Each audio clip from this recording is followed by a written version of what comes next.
గారికి, గౌరవ ముఖ్యమంత్రి గారికి, మంత్రులకు, గౌరవ మంత్రులకు, సభ్యులకు, అధికారులందరూ కూడా నమస్కారం.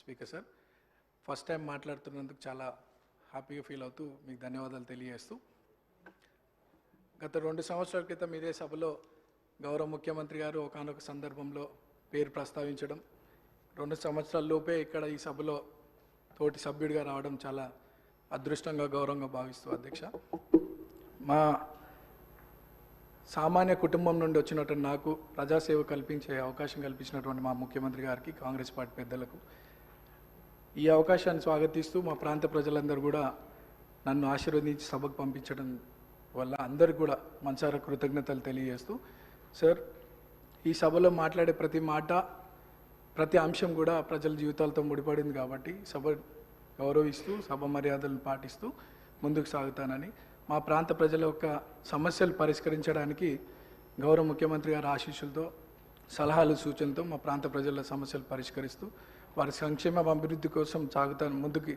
అదే నా లక్ష్యంగా పెట్టుకొని ముందుకు సాగుతానని.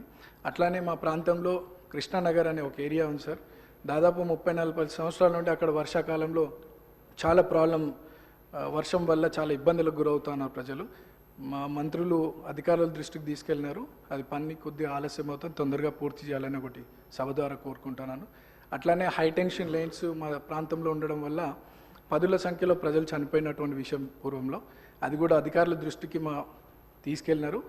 అది కూడా అండర్ గ్రౌండ్ కేబులింగ్ ఫాస్ట్గా చేయిస్తే ఆ ప్రాంత ప్రజలు సురక్షితంగా ఉంటారనేది ఒక సందేశం మీ ద్వారా అందిస్తున్నాం అధ్యక్ష.